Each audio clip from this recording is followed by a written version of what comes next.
Dise que os antergos do seu pai remontábanse hasta o rei Codros e os antepasados da súa nai proviñan de Solón. Seu pai, Aristón, era do barrio de Colito e súa nai, Perictione, perteñeceu a unha das máis ilustres familias atenienses. Cando Aristócles, Platón para a historia da filosofía, nace 427 anos antes da era cristián, as dúas polis máis importantes da Hélade, Esparta e Atenas, atopábanse en plena guerra do Peloponeso. Era a primeira. Neste xeito, a súa Atenas natal ofreceulle a Platón os máis variados sucesos políticos. A democracia de Pericles pasouse ao réximen democrático de Cleón, ao que de seguido sucederon durante unha década as alternancias no poder de Alcibíades e Nicias, pórtico do triunfo da oligarquía que desembocou no asedio e capitulación de Atenas e posteriormente na instauración do goberno dos 30 tiranos, cando Platón somente tiña 23 anos. Mais o futuro gran filósofo viviu tan de cerca aqueles feitos que deixaron nel unha huella indeleble.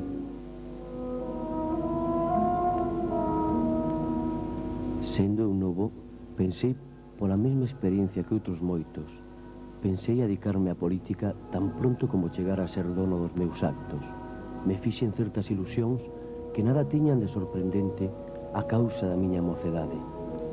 Imaginaba eu que aqueles homes ían gobernar a cidade levándoa polos camiños da injusticia aos camiños da xusticia. Agora ben, eu mirei a estes homes facer que en pouco tempo se botara en falta o antergo orden das cousas. Nun chisco me sentín cheo de indignación e me apartei das desgracias desta época. Moi pronto caíron os 30 e novamente me sentí chamado polos asuntos do Estado.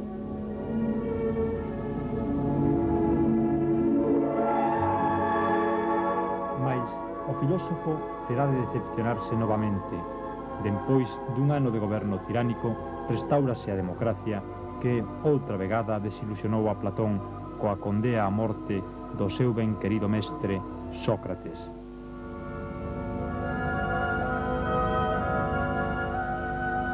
Veleiki que as xentes poderosas levan ante os tribunais o mesmo Sócrates e presentan contra il unha acusación das máis graves que il, de certo, non merecía. Eu non sei como puido ocurrir isto. Foi por impiedade polo que uns o procesaron e outros o condearon a beber a cicuta. Ollando isto, ollando como os homes levaban a política, tanto máis difícil me pareceu administrar os asuntos do Estado. A legislación e a moralidade estaban corrompidas até o punto de que cheguei a comprender que todos os estados actuais están mal gobernados, pois a súa legislación é prácticamente incurable. Entón, me sentín movido a lavar a verdadeira filosofía e a proclamar que só o coa luz pódese recoñecer onde está a xusticia na vida pública e na vida privada.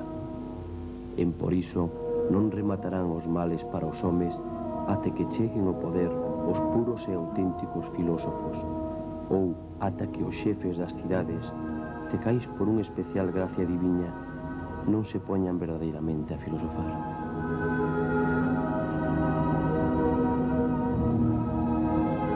A pesares das súas continuas decepcións políticas, o xoven Platón non renuncia a levar á práctica as súas teorías. Apenas morre Sócrates, emprende unha longa viaxe polo Mediterráneo para coñecer as escolas filosóficas máis importantes do momento, e anos despois, na súa primeira viaxe a Siracusa, tenta demoralizar ao tirano Dionisio, quen, irritado pola teima do filósofo, fai que sexa posto en venda como escravo. Por fortuna, regresa a Atenas cando conta 40 anos de idade para fundar a Academia. Perante 20 fructíferos anos, Platón ensina a filosofía, educa a filósofos, científicos e políticos e desenrola o seu sistema, escribindo os diálogos, así chamados pola súa anovadora estructura narrativa. Platón, que tentará novamente por 2 vegadas pôr en práctica as súas teorías políticas en Siracusa, até o seu definitivo regreso a Atenas aos 67 anos, vai perfilando o seu pensamento en obras sucesivas, nas que, sin esquecer endexamais a calidade estética, se afonda de seguido nos máis complicados problemas do ser do home.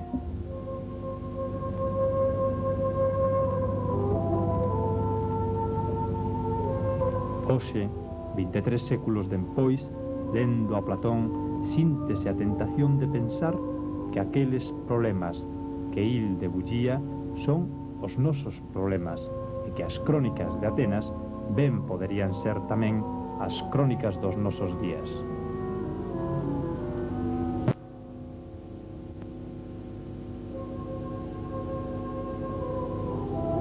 A Atenas que lle tocou vivir a Platón non era xa a polis dourada que forxara con dignidade un xeito de vida diferente, un estilo político, unha cultura exemplar frente á inmensa barbarie do seu entorno. A Atenas de Platón estaba en decadencia e se presentía o seu ocaso nas atrocidades que no seu interior viñanse cometendo. A máis clara aos ollos do filósofo foi a condea á morte que a cidade fixo recaer sobre Sócrates, o maestro, a quen Platón considerou o máis xusto entre os homes. Mirada así, a obra platónica preséntasenos como unha gigantesca reflexión sobre o fracaso. Fracaso do ordeamento da polis, da educación, dos modelos propostos e das metas falsas que conducen á ruína física e moral do individuo e da colectividade.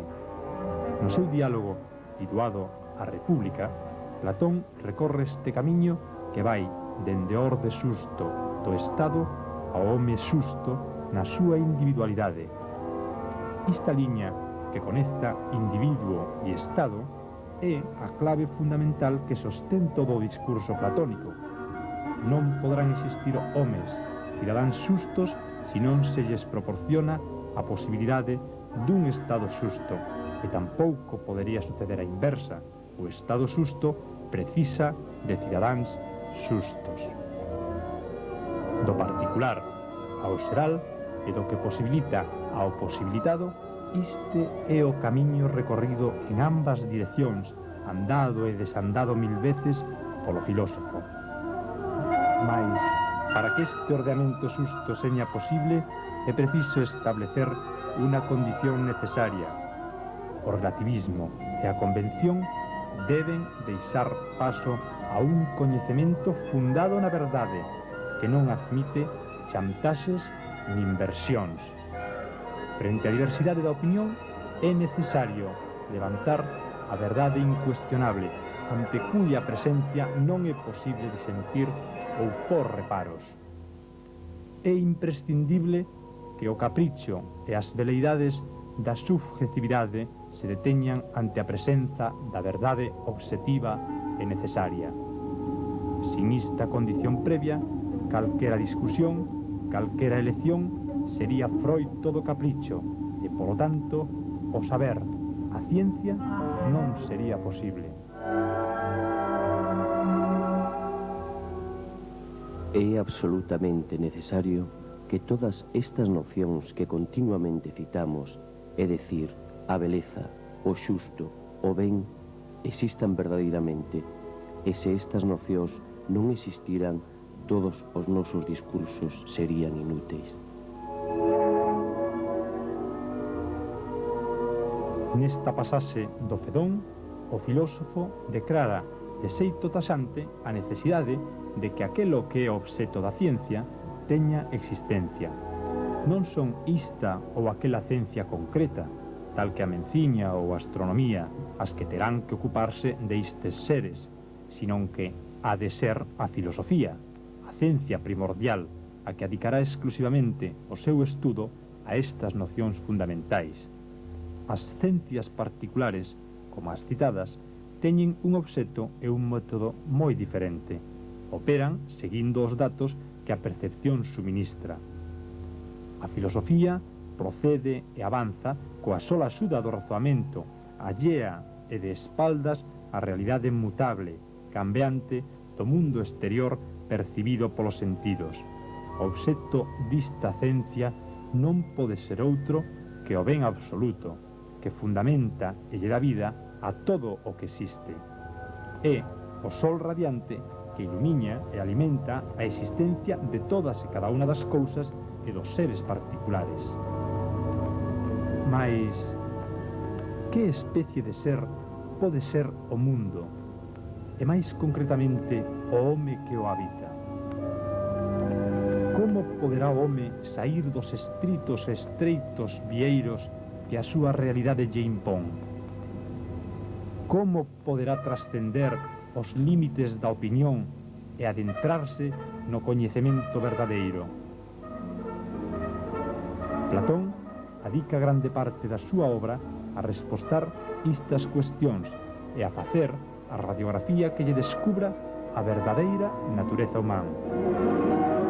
Nunha visión que ten moito que ver con algunhas religións espiritualistas, preséntanos o retrato do home.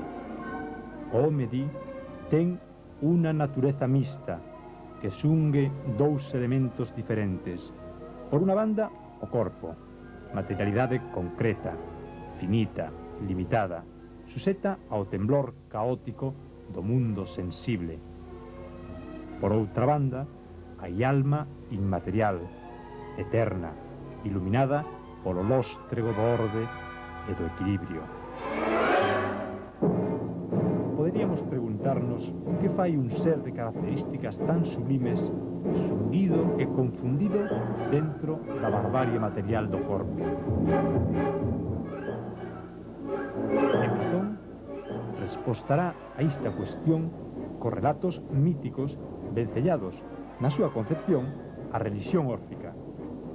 A alma atópase presa no corpo para pagar a deuda contraída, unha deuda de impureza e corrupción que ten que ser purificada nun ciclo de reencarnacións sucesivas. Cando o ciclo se pecha e a alma encóntrase ao fin purificada, retornará ao lugar do que procede, ao mundo perfecto, eterno, inmutable, ao mundo das esencias.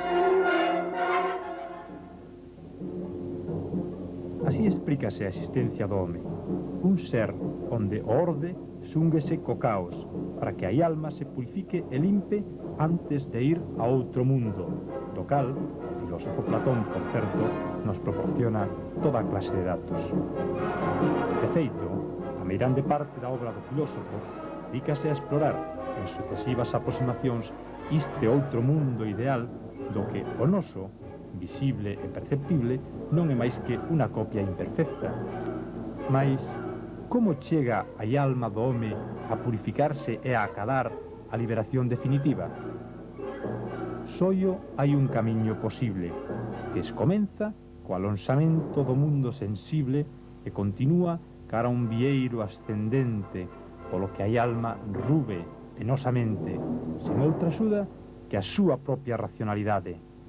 Somentes o home que ocupa a súa vida na meditación, no diálogo interior, reflexivo, ascendente, será capaz de purificar de certo a súa alma para liberala do ciclo das reencarnacións.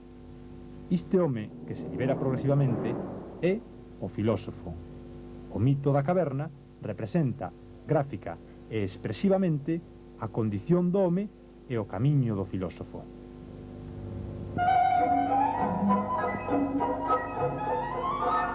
Imagina unha cova subterránea que ten unha abertura de entrada á luz.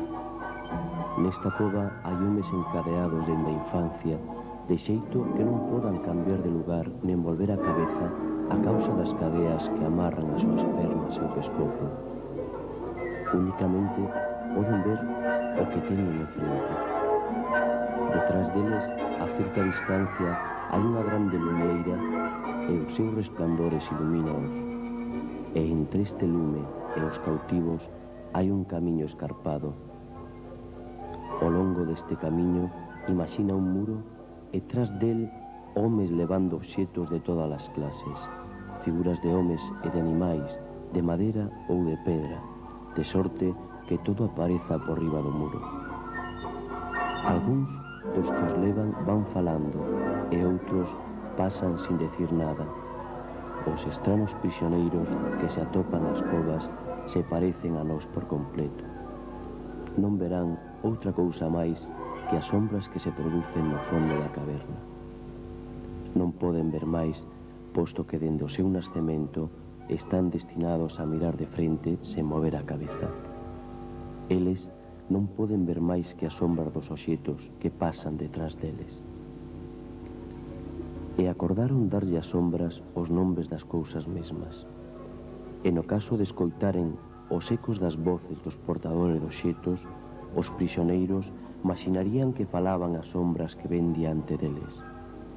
Indudablemente, creerían que non existe outra cousa real senón esas sombras mesmas.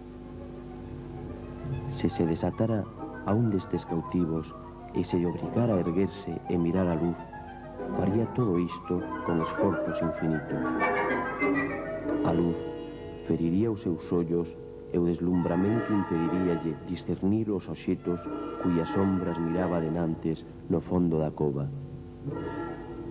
Que pensas que respostaría si se lle dixese que deica entón tiña mirado sombras e fantasmas e que agora tiña diante dos seus ollos obxetos reais ou máis achegados á realidade?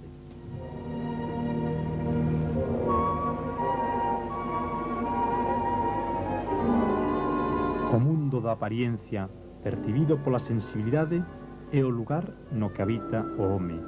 É o mundo das sombras e proxeccións que ven os cautivos da caverna. Este mundo de apariencias é sollo unha proxección deformada, borrosa, dese outro mundo luminoso e radiante que existe fora da caverna. O camiño que leva das profundidades da cova ao exterior é unha vía ascendente e penosa que o home ten que percorrer se desexa sair desa falsa existencia na que vive. Este é o camiño do coñecemento, que vai da vosa ou opinión á verdade ou coñecemento das esencias. Este ascenso realízase no home polo razoamento, de icacadar o sol, é dicir, a idea máxima de ben. Coñecer é recordar o que a alma contemplou no mundo do que procede. Saír da caverna é seguir un proceso de reminiscencia ou recordo. Por este proceso dialéctico, o filósofo chega á contemplación do ben supremo, pero ten que voltar ao fondo da caverna, onde están os outros homes que viven cubertos polas sombras da ignorancia. Así, o filósofo ten que guiar os homes. Este é o seu compromiso. A diferencia das religións mesiánicas e místicas, cada un ten que liberarse a sí mesmo coas propias forzas da razón. En esta tarefa non existen verdades reveladas. A liberación individual queda comprometida coa sociedade.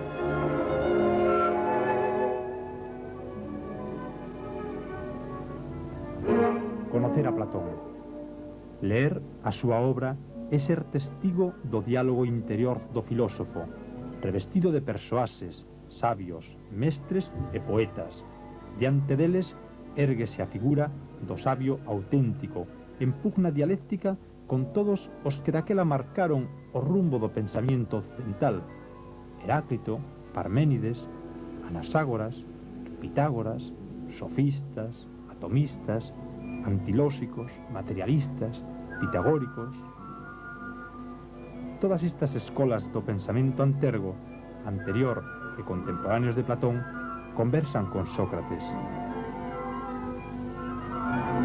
No diálogo vanse artellando os temas do pensamento platónico, onde o filósofo abre un grande abismo. A vontade do logos platónico instaura unha ruptura que separa os dous mundos antagónicos. Por unha banda, o mundo perfecto, celestial e inmutable, onde sólo existen as esencias perfectas, as ideas iluminadas pola idea do ben. Por outra banda, o caos da materia, no cal o demiurgo esculpe e conforma o mundo sensible, a fisis, tomando como referencia ou modelo o mundo das ideas. Esta ruptura platónica entre o mundo das ideas e o mundo sensible deixa ao home desamparado e sen outra protección que o seu impulso erótico, o seu amor ao ben, a verdade, a justicia e a ciencia. Paralelamente, a natureza do home padece ou sofre esta mesma escisión ou ruptura. O corpo material, mortal e polo tanto despreciable, e a alma eterna e inmortal que perteñece ao mundo das ideas. A este mundo das ideas, a alma terá de retornar irremisiblemente pola dialéctica.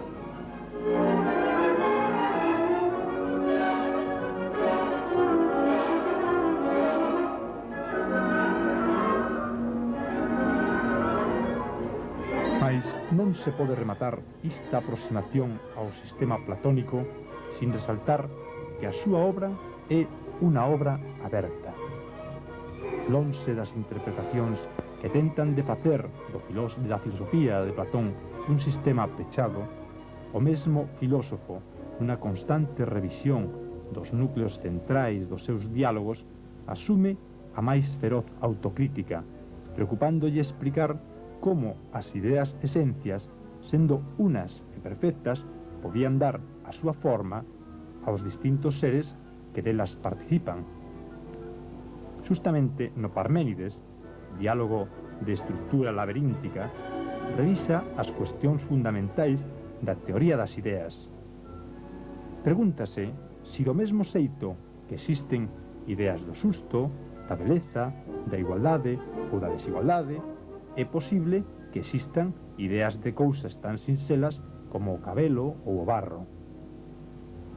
Tamén lle preocupa aclarar a cuestión de como a idea, que é unha, proxéctase na pluralidade dos seres de cada xénero, é dicir, como a idea do home pode proxectarse en tantos homes diversos. Tamén suscita a cuestión da inmobilidade das ideas. Están inmóviles ou participan do movimento? Estas cuestións non precisan dunha resposta pechada, senón que son o necesario adiestramento do filósofo no arduo camiño da dialéctica, como o mesmo Platón ben sabía. De min non hai nin haberá nunca ningún tratado sobre este tema. Non se pode reducir a fórmulas como se fai nas outras ciencias. Soio, dempois de terse familiarizado por moito tempo con estos problemas e despois de ter vivido en común e discutido, seu verdadeiro significado de súbito préndese na alma como unha luz que nace da chispa e medra dempois por sí sola. Platón, un pensamento que se nos escapa, unha búsqueda que nos conmove e nos confunde, un camiño que avanza e retrocede sobre os seus pasos para deterse un intre na contemplación da sublime beleza dun mundo creado e recreado pola pulsión da palabra, do discurso, do diálogo. Platón, heterodoxo de si mesmo, errático, ansioso de verdade, enlouquecido pola ausencia e o fragor dun mundo que se alonsa cruxindo nas súas descompostas forxaduras. A vontade inequívoca de xusticia e do orde, o decidido pulo contra o caos e a barbarie. Platón abriu un abismo e sobre del tendeu as súas pontes, unha quebrada aberta na existencia, con apenas frágiles e perigosas corredoiras, sustentadas pola pasión e o amor á beleza e ao ben. Platón botounos fora do paraíso e delimitou o cuadrilátero do medo e da mentira. Soio o amor á verdade, soio o desexo erótico do ben, levarános ao mundo luminoso e inmaculado. Quiso o ateniense soñar un mundo en perfecta armonía e facer do noso coñecido un espellismo de cegos confundidos. Unha liña invisible divide o horizonte, un lindeiro insalvable cercando a existencia dos homes. Dunha banda, atópase a indómita barbarie, o caos da materia. Doutra, ábrese o paraíso iluminado por un sol que o equilibra todo, o ben. Platón non é un só mundo, é dous mundos simétricos, dous mundos percurándose e perdéndose.